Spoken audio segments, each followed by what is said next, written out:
Hi, I'm Martyne LaDuke. Hi, I'm Ginger Rem. And we're here at Boyd Hill Nature Preserve today to show you life science at a social distance. Miss Ginger showed you on the Enviroscape how pollution and runoff can affect our water quality. So now we're out here at Lake Maggiore with the city of St. Petersburg right behind, and we realize that there's going to be runoff from the homes and from the streets. Oil may run in from the streets. So we're going to check the quality of the water in Lake Maggiore today.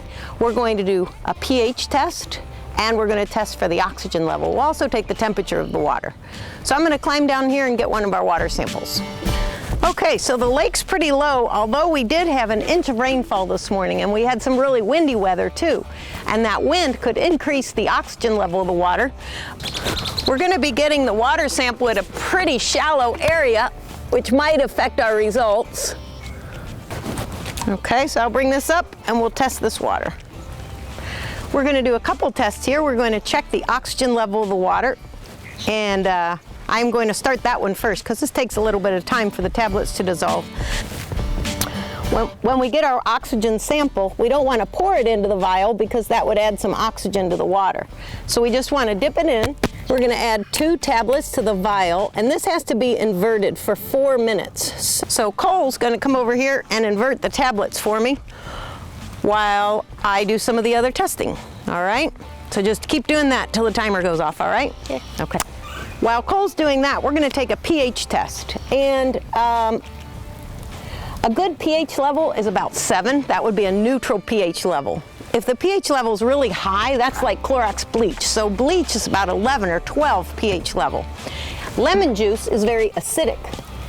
That would be a pH level of about 2. So you don't want the water to be too acidic or too base because that can affect the wildlife and the plants. You want a neutral pH number of about 7. So we're going to check the pH level of this water and see if it's close to 7.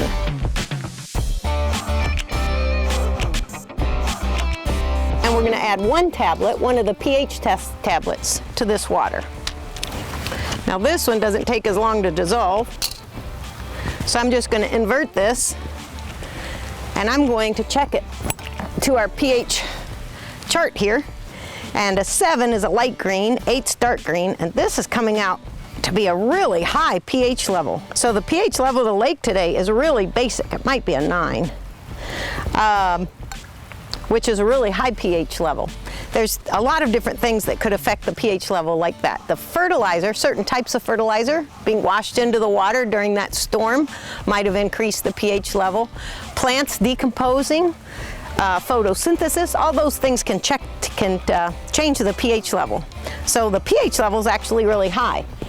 So I'm going to double check it with our electronic device, see if we get the same pH level when we use this. I also want to take the temperature of the water because that can affect mostly the oxygen level.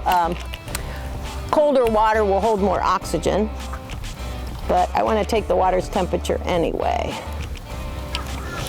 So it looks like the pH level on our probe is about 8. It says 7.9. Nope, it's up to 8 now. And the water's temperature in Celsius, since in science we usually use Celsius, the universal temperature. Celsius, we have about 26 degrees. That would be about 80 degrees Fahrenheit. Our timer's gone off, so it's time to check the oxygen level of the water. So we're going to compare when we check our vial with our dissolved oxygen chart. I can see that our oxygen level is somewhere close to 4 parts per million. That's the scale for oxygen. And that's a little bit low, but when I look at the lake, I can see a lot of decomposing plants. There's a lot of decomposing cattails around, and that could affect the oxygen level. Remember, this rainwater and water from the lake is going to soak through the earth to the Floridan aquifer, where it's going to get pumped up, and we're going to use it in our homes. So as you've seen today, humans impact our water quality. So the Southwest Florida Water Management District reminds you that as of June 1st, it's our rainy season. It's starting to rain today already. And there's no fertilizing in Florida in the summertime because that'll impact our water. This is Martyne LaDuke at Boyd Hill Nature Preserve. We'll see you next time.